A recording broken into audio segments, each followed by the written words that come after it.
प्रतुंडम महाकाया सूर्यकोटि संप्रभ निर्विघ्नं कुरु मे देव सर्वकार्येषु सर्वदा। मंगलम भगवान विष्णु मंगलम गरुध्वज मंगलम पुंडरीकाक्ष मंगलाय तनो हरि। देखिए, आज से बैसाख महीना शुरू हो गया है। तो बैसाख महीना में नियम है कि सवेरे शुरू ना निकले उसके पहले स्नान कर लेना चाहिए। अगर नहीं स्नान कर सकती हैं, घर में गंगा जल है तो डाल के स्नान कर लीजिए। नहीं कर सकती हैं तो बैसाख महात्म का कथा जरूर सुन लीजिए, क्योंकि बैसाख महीने का कथा सुनने का इतना बड़ा महत्व। कथा तो हर चीज़ का सुनने का महत्व, इसलिए कहते हैं बिन सत्संग विवेक न होई राम कृपा, बिन सुलभ बिन सत्संग बिना कथा का देखिए कोई ज्ञान प्राप्त नहीं होता है। तो इसीलिए आप लोग एक अध्याय बैसाख महीने में कथा सुनिए। और गुरु का एक दृष्टांत हम आप लोग को भेज रहे हैं, उसको भी सुनिएगा कि गुरु वाक्यम सत्यम। अगर गुरु अपने मुख से कुछ भी बोल दिया तो उसको उनके वचनों पर मान के हम लोग चलेंगे तो कल्याण होगा। अगर गुरु पेड़ में इमली है, अगर उसको आम कहें तो मानना है आम है, लेकिन अपने मन से कोई तर्क वितर्क नहीं करना चाहिए, क्योंकि गुरु के वाक्य से जो चलता है उसी का जीवन में कल्याण है। पहले थोड़ा सा दृष्टांत सुन लीजिए आप लोग, उसके बाद बैसाख महात्म एक अध्याय हम आप लोग को भेजेंगे, उसको भी सुनिए, क्योंकि बैसाख महात्म का कथा सुनने का बहुत बड़ा महत्व है।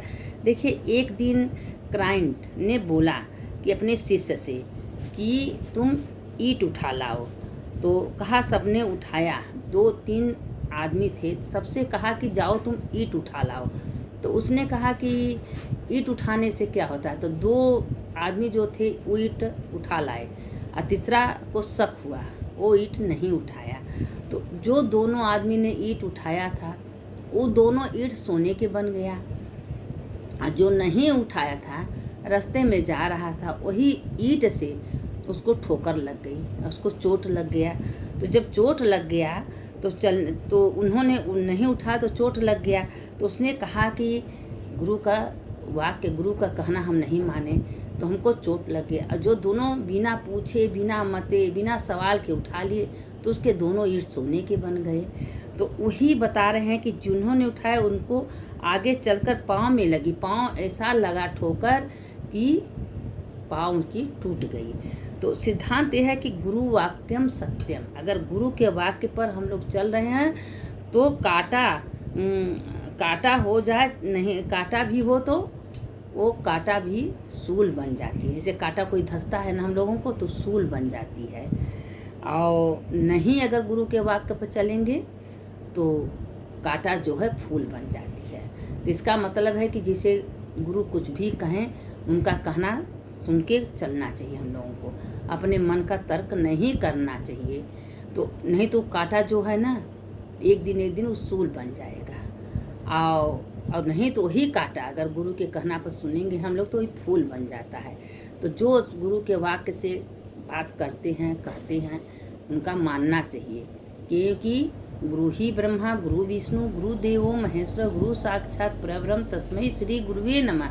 गुरु ही सब देवता में वास करते हैं। अब ये दृष्टांत थोड़ा आप लोग को जाएगा, आप लोग ध्यान पूर्वक इसका अर्थ समझिएगा कि गुरु के मुख से जो कुछ निकलता है वही सत्य है। अब बैसाख महात्म भी सुन लीजिए कि बैसाख महात्म का महत्व क्या है, महिमा क्या है, बैसाख महात्म का नहाने का फल क्या है। जो भी बैसाख महीना में नहाता है वो बैसाख महीने का कथा जरूर सुनना चाहिए। अगर नहीं भी सवेरे उठ के अगर नहा ले रहा है, नहाने के बाद कथा सुन रहा है तो उसको भी तो पूर्त नहीं मिलेगी, तो इसलिए सुनना चाहिए। मनुष्यों में श्रेष्ठ नर नारायण को प्रणाम करके और सरस्वती देवी तथा व्यास जी को प्रणाम करके जय शब्द का उच्चारण कर सूत जी बोले कि राजा अम्बरीश ने परम मेष्टि ब्रह्मा के पुत्र नारद जी से पवित्र वैशाख मास का महाशय पूछा। राजा अम्बरीश बोले, हे ब्राह्मण, आपने संपूर्ण महीनों के महाशय वर्णन किए और मैंने सुना है, किंतु उन सब महीनों में वैशाख मास सबसे श्रेष्ठ माना गया है। इसलिए वैशाख मास का महाशय विस्तार पूर्वक से कहिए। देखिए, वैशाख महीने में कहने का मतलब कि वैशाख महीना सबसे श्रेष्ठ महीना है। जो वैशाख महीने में स्नान दान जप तप करता है, क्योंकि वैशाख महीने में न ठंडी है न गर्मी है, तो इसीलिए वैशाख महीने का नहाने का बहुत बड़ा महत्व है। हे ब्राह्मण, यह मास विष्णु जी को क्यों प्रिय है? इस महीने में विष्णु के प्रिय किन धर्मों को करना चाहिए, क्या दान करना चाहिए, उसका क्या फल होता है? इस माह में विष्णु भगवान की पूजा किन द्रव्यों से करें? हे नारद, सब विस्तार के साथ मुझसे कहिए, मैं श्रद्धा से सुनूंगी। नारद जी बोले, हे राजन, संपूर्ण महीनों का महाशय बहुत है, सब महीने का उत्तम है, लेकिन वैशाख महीने सबसे उत्तम है, इसलिए कि वैशाख महीने सब लोग नहा सकते हैं। महात्मा पहले विष्णु जी ने लक्ष्मी जी से कहा था, मेरे पूछने पर ब्रह्मा जी ने वही महाशय उससे कहा, सब महीनों में कार्तिक माघ और वैशाख मास श्रेष्ठ है, इन तीनों में वैशाख सबसे श्रेष्ठ है।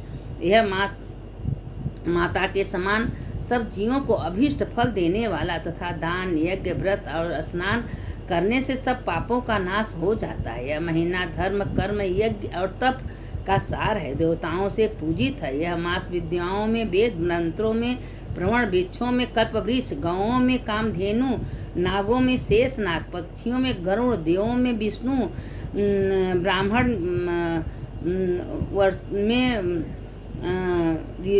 में ब्राह्मण, प्रिय वस्तुओं से प्राण, मित्रों में भाग, नदियों में गंगा, तेजस्वियों में सूर्य, साधुओं में चक्र, धातुओं में सुवर्ण, वैष्णव में शिव जी तथा देखिए सब देवता में शिव जी सबसे उत्तम है। शिव जी रत्नों में कौथुब, मणि समान के सब महीनों में उत्तम है। वैशाख मास में सूर्योदय से पहले जो मनुष्य स्नान करता है उससे लक्ष्मी सहित भगवान विष्णु अत्यंत प्रसन्न होते हैं। वैशाख मास करते समय मनुष्यों को देखकर जो मनुष्य अनुमोदन करता है वह भी सभी पापों से मुक्त हो जाता है। वैशाख महीने में जो स्नान करे उसका कोई दर्शन भी कर ले तो समस्त पापों से तत्काल नष्ट हो जाता है, विष्णु लोक को प्राप्त करता है। वैशाख मास में प्रातः काल एक बार भी स्नान करके जो मनुष्य आहिक कर्म करता है वह महापापों से मुक्त हो जाता है, विष्णु लोक को प्राप्त होता है। वैशाख मास में स्नान करके यदि एक पग भी चले तो 10,000 अश्वमेध यज्ञ का समान फल प्राप्त होता है, अथवा एकाग्रचित्त होकर संकल्प करके मात्र से 100 यज्ञ करने का पुण्य मिलता है। और वैशाख मास में किए धनुष प्रमाण जी जो मनुष्य चलता है वह संसार के बंधनों में छूटकर अंत में वैकुंठ धाम को जाता है। जो वैशाख में एक पग भी स्नान करने के लिए जाता है उसे अश्वमेध यज्ञ का फल मिलता है। राजेंद्र, ब्राह्मण के अंतर्गत तीनों लोकों में जितने तीर्थ हैं वे सब बाहर अल्प जल से भी रहते हैं। वैशाख मास में स्नान के यदि किसी तीर्थ में न जा सके तो घर के बाहर किसी जलाशय में स्नान करना चाहिए। शास्त्रों में वर्णित है कि पाप यमराज की आज्ञा से तभी तक गरजते रहते हैं जब तक कि मनुष्य वैशाख स्नान नहीं करता। हे राजन, वैशाख मास में तीर्थ के अधिष्ठा देवता विष्णु की आज्ञा से जल के बाहर आकर सूर्योदय से 6 घड़ी तक मनुष्यों के हित के लिए ठहरे रहते हैं। उस समय देखिए 6 घड़ी मनुष्यों के हित के लिए ठहरे रहते हैं कि कोई आके स्नान कर लेना है। तो जितना लोग जितना स्नान करते हैं वह सब इंतजार करते हैं कि जो देर में नहाएगा, जो 12 बजे उसके सिर पर सारे पाप जाके बैठ जाते हैं। इतना महत्व वैशाख महीने का है, इसीलिए वैशाख महीने में स्नान जरूर करना चाहिए। तब से भी जो मनुष्य स्नान के लिए नहीं जाते हैं उनको दारुण श्राप देकर अपने स्थान को चले जाते हैं। इसलिए वैशाख स्नान अवश्य करना चाहिए। जो वैशाख महीने में एक पग भी गंगा, जमुना, सरस्वती कहीं भी जाता है, नहीं जाता है, घर में ही घर के बाहर ही गंगा जल डाल के स्नान करता है, उसके समस्त पाप नष्ट हो जाते हैं, इसमें संशय नहीं है। लेकिन वैशाख महीने में नहाना जरूर चाहिए। और देखिए वैशाख में नहाना चाहिए और गुरु के वचनों का, जैसे गुरु जी सवेरे 3 बजे 4 बजे नहाते हैं तो गुरु जी कहते हैं कि सबसे सारे काम छोड़ के पहले स्नान करना चाहिए। स्नान करके जो गुरु का मंत्र है वो मंत्र जपना चाहिए। और भगवान कोई काम करिए भगवान को लेके करिए। भगवान ने हमको उठा दिए, भगवान ने स्नान करा रहे हैं, भगवान ने ले जा रहे, यह करेंगे आपका अहंकार भी नहीं बनेगा। भगवान को श्रेय दे दीजिए ना। भगवान कहेंगे सारा काम ये करता है, श्रेय हमको देता है, तो अब तो हमको करना ही पड़ेगा। इसलिए मनसा करना बचना पापो हरोरि, मन से कर्म से वचन से हर तरह से पाप होता है, तो भगवान को अर्पण कर दीजिए। मनसा करना बचना पापो हरोरि, हे भगवान मन से कर्म से वचन से जो अगर हमसे पाप हो रहा है मेरे पाप का निवारण आप करिए, ये बोल देना चाहिए। और जो वैशाख महीने में हनुमान जी, आज देखिए हनुमान जयंती है, तो हनुमान जयंती का भी कथा सुनना चाहिए। तो हनुमान जी की गणेश जी का दोनों जने एक ही तरह हैं, दोनों जने का पूजा करना चाहिए। एक दिन क्या हुआ कि सीता माता अपने कमरे में श्रृंगार कर रही थी, सिंदूर पहन रही थी, श्रृंगार कर रही थी। तो हनुमान जी गणेश जी कहे माता ये क्या कर रही हैं? तो कहें बेटा यह सिंदूर है, तुम्हारे पिता का आयु बढ़ेगा, तुम पिता तो मांगे नहीं हो तो इसीलिए, और जो सिंदूर लगाती हैं वो पति की रक्षा के लिए। अब हनुमान जी सोचे कि जब माता जी इतना सिंदूर लगा रही हैं गणेश जी और पिता का आयु बढ़ता है, तो हम लोग पूरे शरीर में सिंदूर के पहाड़ पर गए, पूरे शरीर में सिंदूर पोत लिए। अब पोत के आके भगवान के सामने खड़े हो गए। अब भगवान देख के हंसने लगे। भगवान कहे गणेश हनुमान तुमने क्या किया? कहें प्रभु जब थोड़ा सा सिंदूर माता लगाती हैं आपकी आयु बढ़ती है, आप अजर अमर, तो हम लोग तो पूरे शरीर में पोते हैं। कहें जाओ हनुमान हम आशीर्वाद दे रहे हैं कि जो तुमको सिंदूर चढ़ाएगा, गणेश जी को सिंदूर चढ़ा उसको रिद्धि सिद्धि धन मिलेगा, जो हनुमान जी को सिंदूर चढ़ाएगा उसको बल बुद्धि विद्या मिलेगा। इसीलिए जो हनुमान को गणेश जी को सिंदूर लगाता है उसके घर में सुख शांति समृद्धि होता है। अब वैशाख महीने में जो पूरे गंगा जल से पूरे घर छिड़काव करता है, जो गंगा जी में नहीं है तो उसको स्नान करने का फल मिलता है।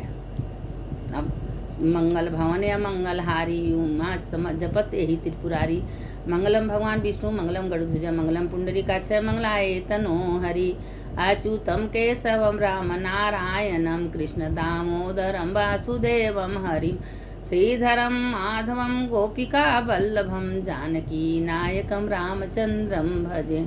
सुनने वाले की जय, सुनाने वाले की जय। जो भी कथा थोड़ा सा भी सुनता है उसका भी जय होता है, जो सुनाता है उसका जय होता है। अब वैशाख महीने में एक अध्याय कथा रोज आप लोग को जाएगी। अगर आप लोग को श्रद्धा होगा तो आप लोग सुनेंगे, नहीं होगा तो हम तो भेजेंगे, हम सुनेंगे, आप लोग को सुनाएंगे। सुनने वाले की जय, सुनाने वाले की जय।